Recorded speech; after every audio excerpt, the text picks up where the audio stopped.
स्वागत है आप सभी का आपके अपने चैनल लक्ष्य तक पर सीटेड स्पेशल क्लास में। आज की हमारी क्लास होने वाली हिंदी पेडागोजी की।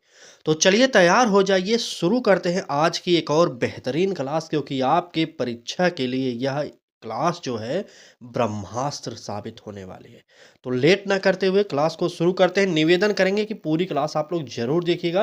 आज के कई सारे प्रश्न एकदम नए पैटर्न पर आधारित हैं, तो देखिएगा इस प्रकार के बहुत सारे प्रश्नों पर आज हम चर्चा करने वाले हैं।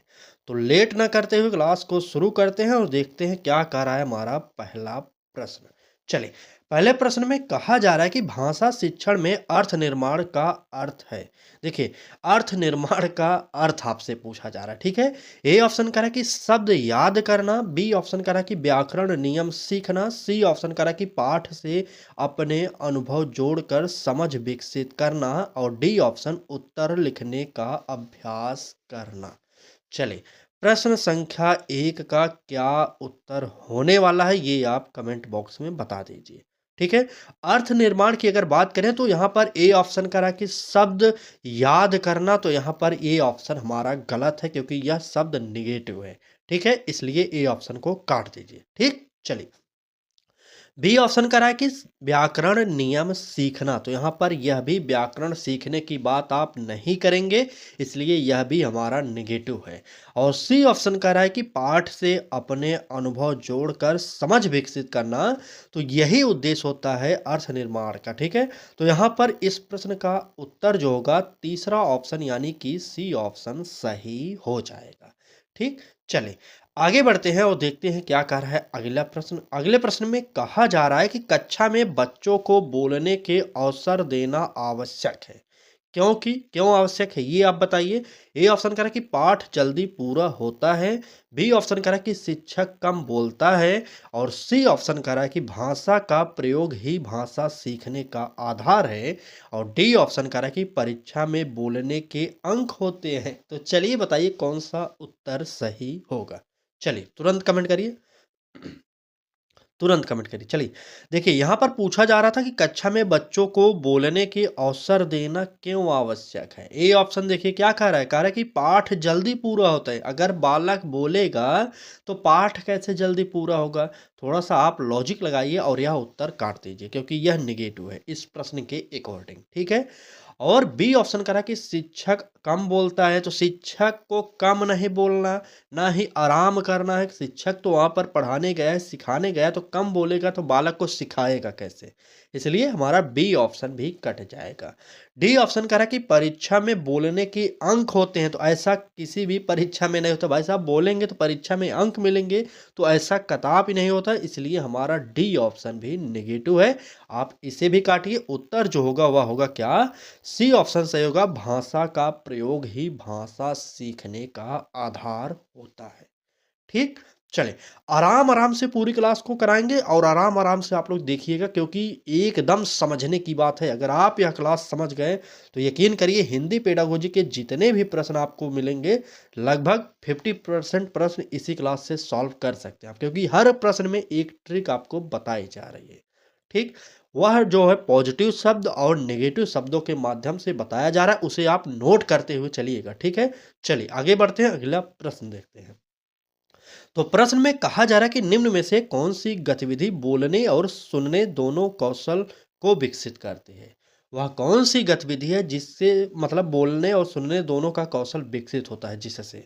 ए ऑप्शन करा कि मौन पठन, बी ऑप्शन करा कि अनुच्छेद लेखन, सी ऑप्शन करा कि समूह चर्चा, और डी ऑप्शन शब्द सूची बनाना।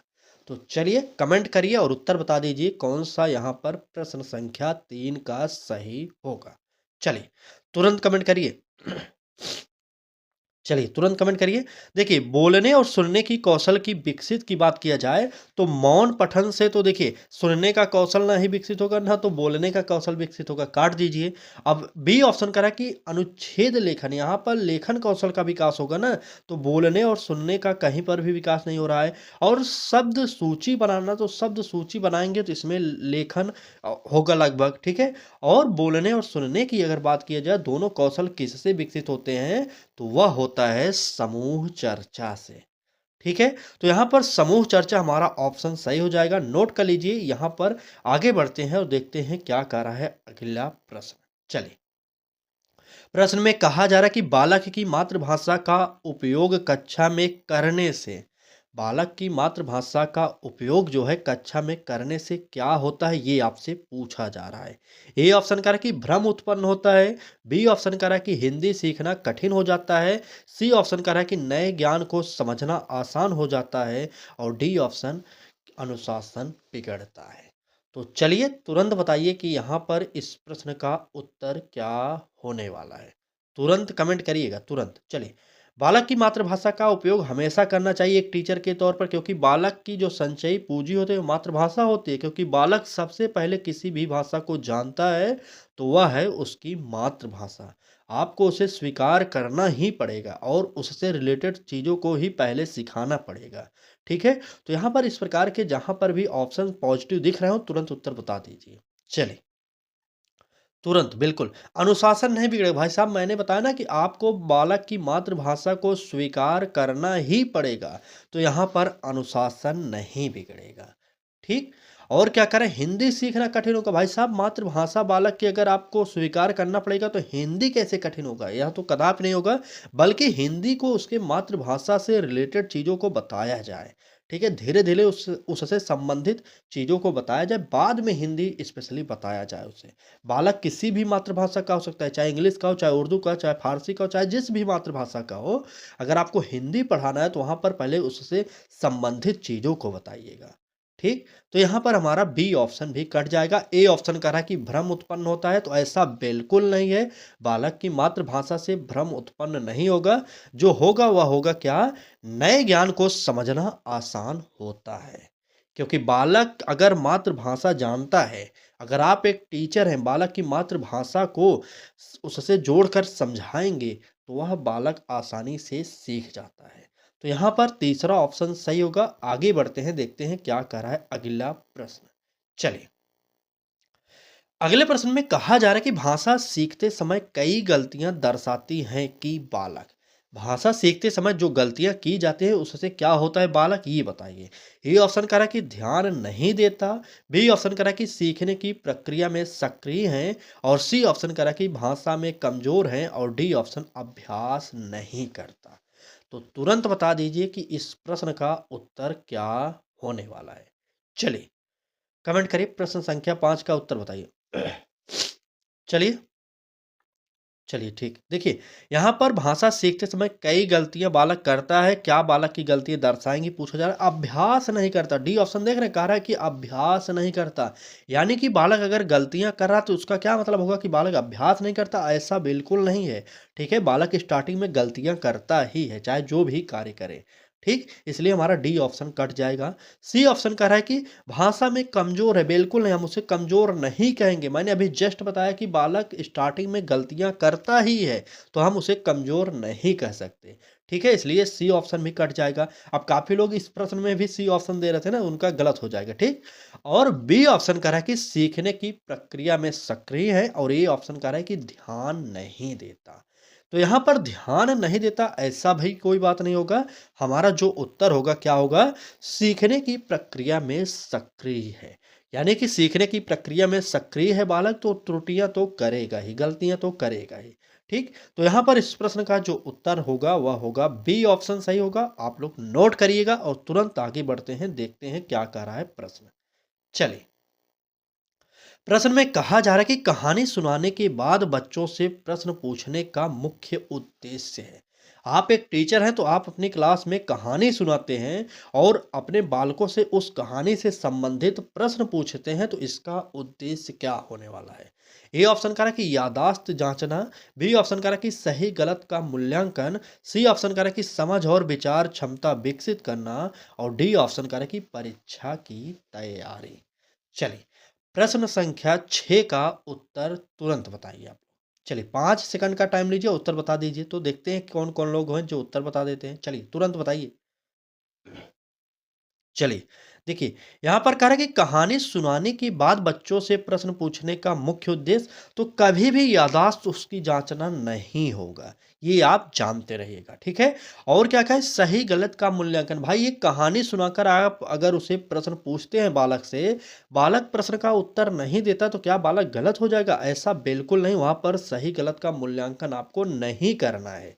ठीक? इसलिए बी ऑप्शन भी कट जाएगा। सी ऑप्शन कह रहा है कि समझ और विचार क्षमता विकसित करना, तो बिल्कुल यही हमारा उत्तर सही होगा क्योंकि कहानी सुनाने के बाद अगर टीचर प्रश्न पूछता है तो टीचर का यह उद्देश्य होता है कि वह जाने बालक समझ पाया कहानी को कि नहीं, बालक के अंतर्गत कौन सी विचार का संचार हुआ, बालक कैसे उस प्रश्नों का उत्तर देता है, इन्हीं सभी चीज़ों को जानने के लिए एक टीचर बालक से प्रश्न पूछता है।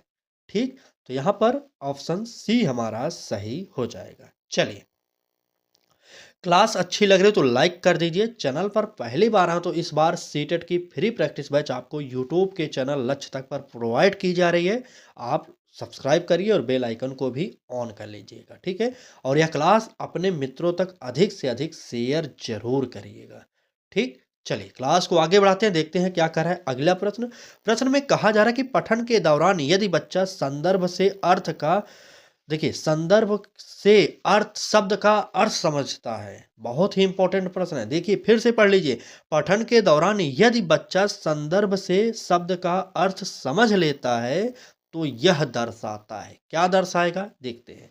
ए ऑप्शन करा कि रटंत सीखना, बिल्कुल नहीं, रटने की बात ही नहीं हो रही है। बी ऑप्शन करा कि यांत्रिक पठन, बिल्कुल नहीं, यांत्रिक का मतलब होता है बार बार, तो यहाँ पर वो भी निगेटिव शब्द है। सी ऑप्शन कह रहा है कि अर्थपूर्ण पठन और डी ऑप्शन धीमा पठन, तो धीमा पठन हमारा नहीं होगा, अर्थपूर्ण जो पठन है यही हमारा ऑप्शन सही हो जाएगा। ठीक, चलें आगे। चलिए, नोट करते हुए चलिएगा, जो भी पॉजिटिव शब्द हैं जो भी निगेटिव शब्द हैं, एक तरफ पॉजिटिव एक तरफ निगेटिव शब्द अपने रफ कॉपी में लिखते हुए चलिए। हर सब्जेक्ट का लिखिए, चाहे ईवीएस हो गया, चाहे सीडीपी हो गया, चाहे हिंदी हो गया, चाहे मैथ हो गया, जो भी आपको अच्छा लगे वह जरूर नोट करिएगा क्योंकि यहाँ से जो भी पॉजिटिव निगेटिव शब्द हैं आपके पेपर में देखने को मिल सकते हैं। ठीक, चलिए बात करेंगे प्रश्न की, तो कह रहा है कि लेखन सिखाने का सबसे उपयुक्त तरीका है। आपसे पूछा जा रहा है कि लेखन अगर आपको सिखाना तो सबसे उपयुक्त तरीका क्या हो सकता है। ए ऑप्शन कह रहा है कि पहले नियम रटवाना, बी ऑप्शन कह रहा है कि पहले नकल करवाना, सी ऑप्शन कह रहा है कि अनुभव पर लिखने के लिए अवसर देना और डी ऑप्शन गलतियों पर दंड देना। चलिए, प्रश्न संख्या 8 का उत्तर कमेंट बॉक्स में बताइए। देखिए हमारे ट्रिक को यहाँ पर यूज करिए और तुरंत उत्तर बताइए क्योंकि ट्रिक यहाँ पर काम कर रही है। चलिए, फटाक से कमेंट करिए, प्रश्न संख्या 8 लिखिए, उसके बाद आपको जो भी ऑप्शन सही लग रहा वो लिखकर कमेंट कर दीजिए। चलिए, तुरंत बताइएगा, तुरंत। चलिए, लेखन सिखाने की बात किया जाए अगर उपयुक्त तरीका पूछा जा रहा है तो देखिए पहले नियम नहीं रटवाएंगे, रटवाने की बात ही हमारा नहीं होगा, ठीक है? और ना ही नकल करवाएंगे हम। लेखन सिखाने की बात करें, यहाँ पर नकल कराकर क्या कर सकते हैं आप सोचिए। लेखन मतलब होता है लिखना, ठीक है? तो यहाँ पर ए और बी कट जाएगा। डी ऑप्शन करें कि गलतियों पर दंड देना। अगर भाई साहब आप लेखन सिखा रहे हैं बालक को, बालक स्वाभाविक है कि बालक गलतियाँ करेगा क्योंकि छोटे बच्चे हैं तो गलतियाँ करना स्वाभाविक है, तो आप उसे दंड देंगे, ऐसा कदापि नहीं होना चाहिए, ठीक है? इसलिए डी ऑप्शन भी हमारा कट जाएगा। ठीक, जो उत्तर होगा वह होगा सी ऑप्शन, कैसे अनुभवों पर लिखने के अवसर देना। बालक को कहना चाहिए कि अपने अनुभव के आधार पर कुछ लिखिए जिसके द्वारा आप जांच सकते हैं कि उसके लेखन में किस प्रकार का विकास हो रहा है। ठीक, चलिए यहाँ पर तीसरा ऑप्शन सही करिए और आगे बढ़ते हैं, देखते हैं अगला प्रश्न। देखिए ये प्रश्न कई बार हमने करा दिया आपको क्योंकि ये प्रश्न इंपॉर्टेंट है। तो चलिए देख लेते हैं डायरेक्ट प्रश्न का उत्तर। देखिए एक ट्रिक को नोट करिए, यहाँ पर पूछा जा रहा है कि भाषा शिक्षण का स्वाभाविक क्रम दर्शाता है। एक क्रम पूछा जा रहा है भाषा कौशल का। आपको भी पता होना चाहिए कि भाषा कौशल के 4 क्रम होते हैं। वो कौन कौन से हैं देखिए, यहाँ पर एक ट्रिक को हम बता रहे हैं, अपने हर क्लास में बताते हैं जहाँ पर यह क्वेश्चन आता है। तो देखिए ये ट्रिक है सुबो पाल। ठीक, सु से हो जाएगा सुनना, बो से होगा बोलना और पा से होगा पढ़ना और ली से होगा लिखना। सुबो पाल, ये ऑप्शन आपको मिलना चाहिए तभी आपका उत्तर सही होगा। देखिए पहला है सुनना, कहाँ पर है सुनना? देखिए पहले ही ऑप्शन में यहाँ पर बी ऑप्शन में दिख रहा है सुनना बोलना पढ़ना लिखना। मिल गया ना? अगर आप इस ट्रिक को याद कर लिए तो आपको यहाँ पर उत्तर निकालने में कोई कठिनाई नहीं होने वाली। ठीक? तो यहाँ पर इस प्रश्न का जो उत्तर होगा बी ऑप्शन नोट करिए। पहले सुनना आएगा, फिर बोलना आएगा, फिर पढ़ना आएगा, फिर लिखना आएगा। ठीक? चलिए आगे बढ़ते हैं, देखते हैं क्या कह रहा है अगला प्रश्न। अगले प्रश्न में कहा जा रहा है कि कक्षा में कविता का पाठ करते समय शिक्षक को सबसे पहले ध्यान देना चाहिए। किस पर ध्यान देना चाहिए आप बताइए? ए ऑप्शन कह रहा है कि कठिन शब्दों की सूची पर, बिल्कुल नहीं, काटिए। बी ऑप्शन कह रहा है कि छंद और मात्रा पर, तो बिल्कुल नहीं, काट दीजिए, क्योंकि ये शब्द नेगेटिव है। आप छोटे बच्चों के लिए प्रश्न हल कर रहे हैं। ठीक है, चाहे 1 to 5 हो, चाहे 6 to 8 हो, बहुत बड़े बालक नहीं होते यहाँ पर। ठीक है, तो यहाँ पर इतना आपको पता होना चाहिए कि यहाँ पर छंद और मात्रा के बारे में उन्हें उतनी नॉलेज नहीं होगी। ठीक? सी ऑप्शन का रहा कि कविता के भाव और लय पर, प्रश्नोत्तर पर, प्रश्नोत्तर नहीं होगा, कविता के भाव और लय पर, यही हमारा ऑप्शन सही हो जाएगा। ठीक? चलें आगे। चलिए आज की क्लास थोड़ी आराम आराम से सीखिए क्योंकि प्रश्न इंपॉर्टेंट हैं। चलिए देखिए, कह रहा है कि भाषा शिक्षण में टीएलएम यानी कि टीचिंग लर्निंग मटेरियल, यहाँ पर टीएलएम का फुल फॉर्म आपको याद होना चाहिए। टीएलएम का फुल फॉर्म क्या होता है? टीचिंग लर्निंग मटेरियल होता है। ठीक है, क्योंकि यहाँ से भी प्रश्न कभी कभी बन जाते हैं, तो याद कर लीजिए। चलिए प्रश्न पर देखते हैं क्या कर रहा है। भाषा शिक्षण में टीएलएम का प्रयोग किस लिए आवश्यक है? इसलिए आवश्यक है क्योंकि, बताइए। ए ऑप्शन कह रहा है कि यह पाठ्यक्रम पूरा करता है, बी ऑप्शन कह रहा है कि यह बच्चों को व्यस्त रखता है, सी ऑप्शन कह रहा है कि यह सीखने को अर्थपूर्ण बनाता है, और डी ऑप्शन कह रहा है कि यह केवल सजावट के लिए है। चले प्रश्न संख्या 11 का उत्तर बता दीजिए। देखिए आवाज में थोड़ी सी दिक्कत है क्योंकि ठंडी का मौसम है, तो आपको पता होना चाहिए। ठीक, चलिए लेकिन फिलहाल क्लास आपकी नहीं रुक रही है, क्लास डेली होती रहेगी। 8 फरवरी तक आपकी क्लासेस डेली होंगी, क्योंकि 8 फरवरी को आपको एग्जाम देना है।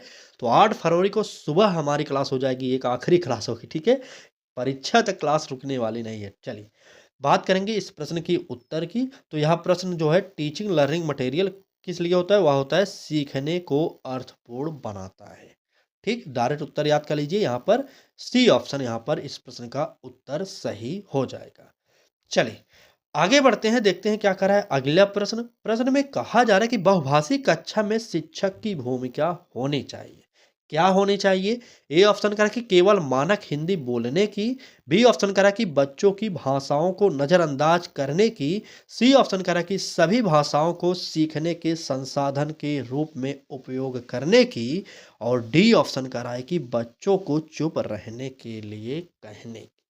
चलिए प्रश्न संख्या 12 का उत्तर कमेंट बॉक्स में करिए, तुरंत बताइए, तुरंत। चलिए देखिए, यहाँ पर बहुभाषी कक्षा से तात्पर्य यह होता है कि बहुभाषी कक्षा का मतलब क्या होता है जानते हैं? बहुभाषी कक्षा का मतलब होता है कि बहुत सारी भाषाओं वाली कक्षा।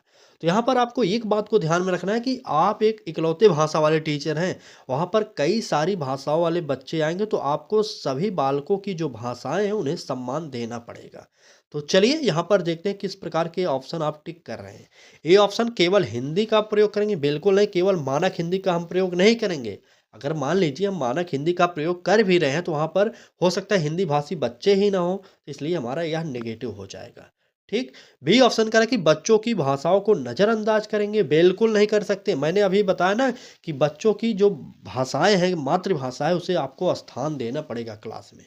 ठीक है, इसलिए हमारा बी ऑप्शन भी गलत होगा। सी ऑप्शन करा है कि सभी भाषाओं को सीखने के संसाधन के रूप में उपयोग करने की, तो बिल्कुल सही, हमें सभी भाषाओं को संसाधन के रूप में उपयोग करके बालकों को सिखाने की जरूरत होती है।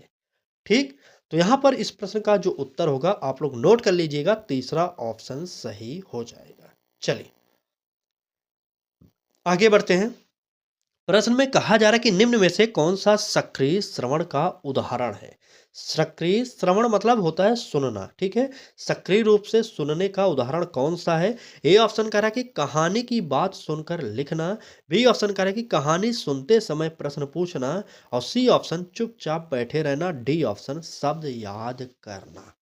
चलिए प्रश्न संख्या 13 का जो भी उत्तर आपको सही लग रहा है बता दीजिए कमेंट बॉक्स में। चलिए देखिए, अगर बात करें सक्रिय श्रवण का उदाहरण कौन सा, देखिए शब्द याद करना, याद कर रहे हैं, तो यहाँ पर सुनने की बात ही नहीं हो रहा है। ठीक है। और ए ऑप्शन करा कि शिक्षक की बात सुनकर लिखना। अगर सुनकर आप लिख रहे हैं तो यहाँ पर उसका कोई मतलब नहीं होने वाला है, ए ऑप्शन भी काटिए। और सी ऑप्शन करा कि चुपचाप बैठे रहना। अगर आप चुपचाप बैठे रहेंगे तो इसका भी कोई अर्थ नहीं निकलता, इसलिए नेगेटिव है, काट दीजिए। और हमारा उत्तर जो होगा बी ऑप्शन सही होगा, कहानी सुनते समय प्रश्न पूछना। मतलब कोई टीचर कहानी आपको सुना रहा है तो अगर आप सक्रिय रूप से सुन रहे हैं तो आप जाहिर सी बात है कि उससे प्रश्न भी पूछेंगे। इसलिए हमारा इसका उत्तर जो होगा बी ऑप्शन सही हो जाएगा। ठीक, चलिए आगे बढ़ते हैं, देखते हैं क्या कह रहा है प्रश्न। प्रश्न में कहा जा रहा है कि यदि शिक्षक बच्चों की कॉपियों में केवल गलतियां चिन्हित करता है तो इसका प्रभाव होगा। आप एक टीचर हैं, आप बालक की कॉपी को चेक कर रहे हैं तो आप सिर्फ वहां पर गलतियां निकाल रहे हैं तो इस पर क्या प्रभाव होने वाला है बालक पर।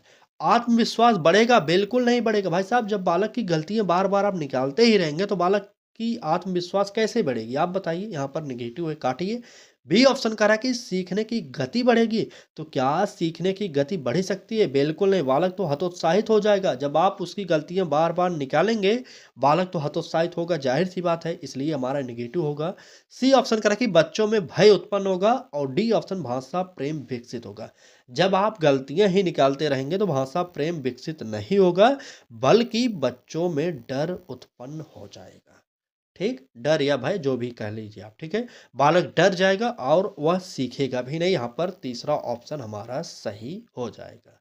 चलिए आगे बढ़ते हैं, देखते हैं क्या कह रहा है अगला प्रश्न। अगले प्रश्न में कहा जा रहा है कि भाषा शिक्षण में मूल्यांकन का मुख्य उद्देश्य है। क्या उद्देश्य है? ए ऑप्शन देखते हैं, कह रहा है कि बच्चों को ग्रेड देना। आप बच्चों को ग्रेड नहीं दे सकते, अंक नहीं दे सकते, परीक्षा में उत्तीर्ण नहीं कर सकते। इस प्रकार के अगर आपको ऑप्शन मिल जाएं तो वह सारे के सारे ऑप्शन जो होते हैं नेगेटिव होते हैं, काट दीजिए। ठीक।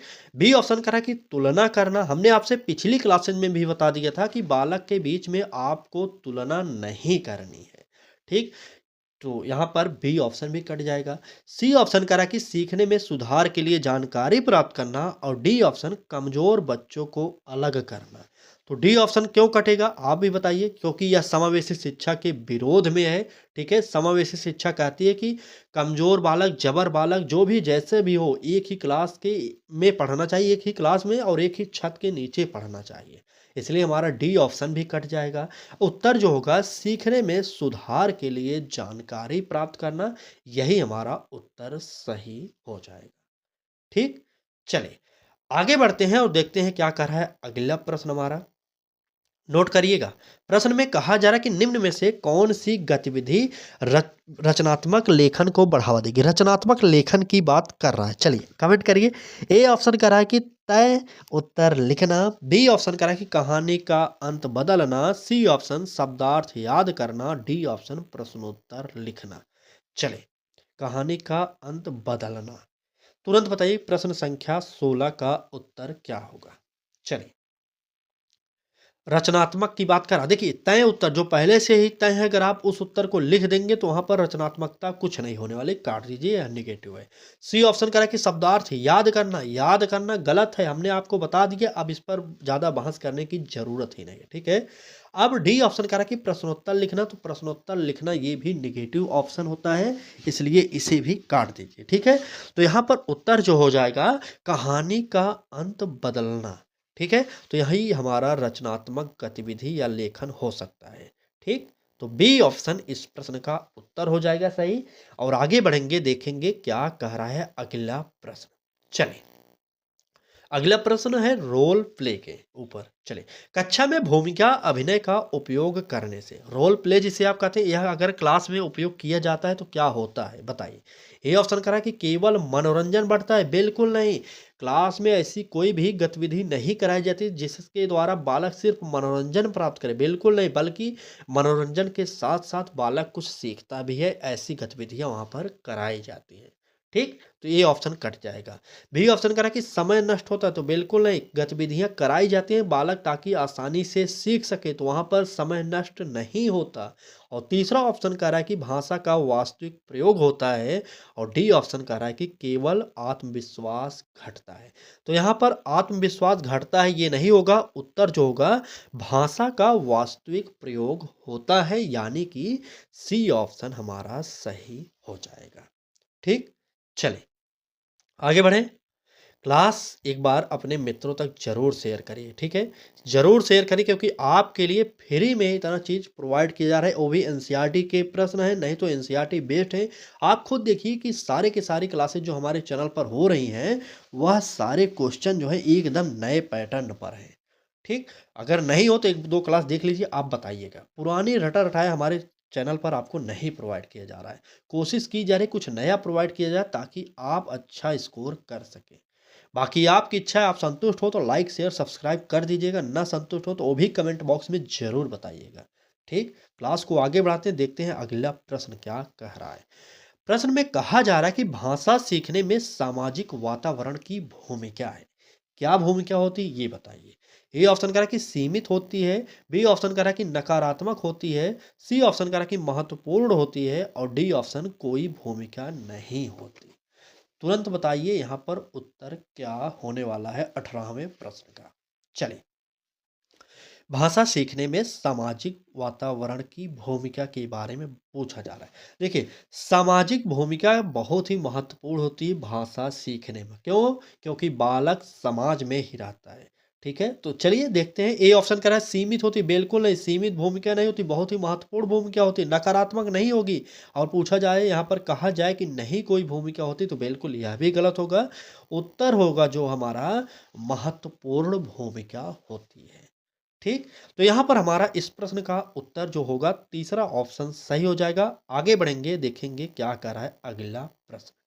चलिए, प्रश्न में कहा जा रहा है कि सीटेड दृष्टिकोण के अनुसार शिक्षक को चाहिए कि वह क्या है। ए ऑप्शन अधिक बोले, बी ऑप्शन बच्चों को चुप कराए, सी ऑप्शन सीखने के अवसर प्रदान करे, और डी ऑप्शन केवल पाठ पढ़ाए। तुरंत बताइए, सीटेड दृष्टिकोण के अनुसार शिक्षक को चाहिए कि वह क्या है। चले, देखिए, अधिक बोले, अगर बात शिक्षक अधिक बोलेगा ये भी खत्म हो जाएगा, क्योंकि कहानी इसका बेकार हो जाएगा, क्योंकि ये बालक ही सुनेगा सिर्फ, ऐसी बात हमारी हमेशा गलत होती है। क्यों? क्योंकि बालक बोलना भी चाहिए क्लास में, टीचर ही बोलता रहेगा तो ये हमारा नेगेटिव शब्द हो जाता है। ठीक है, इसलिए हमें इसे काटना चाहिए। बी ऑप्शन कह रहा है कि बच्चों को चुप कराएं, तो बिल्कुल नहीं, बच्चों को चुप नहीं कराएंगे, क्योंकि बालक के अंदर जिज्ञासा उत्पन्न होती रहती है, वह प्रश्न करता रहता है और वह नई नई जानकारी हासिल करता रहता है, इसलिए हमारा बी ऑप्शन कट जाएगा। सी ऑप्शन कह रहा है कि सीखने के अवसर प्रदान करें, तो बिल्कुल सही, हमारा यही उद्देश्य होना चाहिए कि बालक को सीखने का अवसर प्रदान करना चाहिए। ठीक, चलिए आगे बढ़ते हैं, देखते हैं क्या कह रहा है अगला प्रश्न। प्रश्न में कहा जा रहा है कि भाषा कक्षा को प्रभावी बनाने का सर्वोत्तम तरीका है। क्या तरीका है? ए ऑप्शन कह रहा है कि अधिक गृह कार्य देना, बी ऑप्शन कठिन प्रश्न पूछना, सी ऑप्शन भाषा का प्रयोगात्मक वातावरण बनाना, और डी ऑप्शन नियम लिखवाना। चलिए, प्रश्न संख्या 20 का उत्तर कमेंट बॉक्स में बता दीजिए। चलिए, भाषा कक्षा को प्रभावी बनाने का सर्वोत्तम तरीका क्या होने वाला है। देखिए, अगर बात करें भाषा कक्षा को प्रभावी बनाने का सर्वोत्तम तरीका, तो वहां पर अधिक गृह कार्य नहीं दिया जाएगा, ना ही कठिन प्रश्न पूछा जाएगा, ना ही नियम लिखवाया जाएगा। उत्तर जो होगा भाषा का प्रयोगात्मक वातावरण बनाना, यही हमारा ऑप्शन तीसरा सही हो जाएगा। ठीक, चले आगे बढ़ें। आज की क्लास में बस इतने ही प्रश्न थे। बाकी क्लास आपको कैसी लगी कमेंट बॉक्स में ज़रूर बताइएगा। क्लास थोड़ी सी धीम गति से कराई गई, ताकि आप लोग अच्छे से समझ सकें। ठीक है, बाकी क्लास में कुछ कमियां हो तो वो भी बताइए, क्योंकि अगर आप सीख ही नहीं रहे हो तो क्लास कराने का कोई मतलब नहीं। फिर शिक्षा तो इसलिए प्रोवाइड की जा रही है आपके लिए, ताकि आप अच्छे से सीख सकें और परीक्षा में इस बार 100+ स्कोर कर सकें। ठीक, तो चलिए, क्लास अच्छी लगी तो लाइक कर दीजिए, चैनल पर पहली बार आए तो सब्सक्राइब कर लीजिए, और बेल आइकन को भी ऑन करिए। अपने मित्रों को इस क्लास को शेयर करके बता दीजिए कि सुबह 10 बजे डेली इंपॉर्टेंट क्लासेस सीटेट के लिए प्रोवाइड की जा रही है। चलिए आज की क्लास में बस इतना ही। कल फिर मिलेंगे एक नए क्लास के साथ। तब तक के लिए मेहनत जारी रखिए, पढ़ाई करते रहिए, अधिक से अधिक प्रैक्टिस सेट हल करिए, अधिक से अधिक किताबों को पढ़िए, ताकि इस बार सीटेट आपके लिए आखिरी हो जाए और आप पास हो जाएं। ठीक, चलिए। बहुत बहुत धन्यवाद क्लास देखने के लिए। क्लास कैसी लगी बताइएगा ज़रूर। चलिए, धन्यवाद।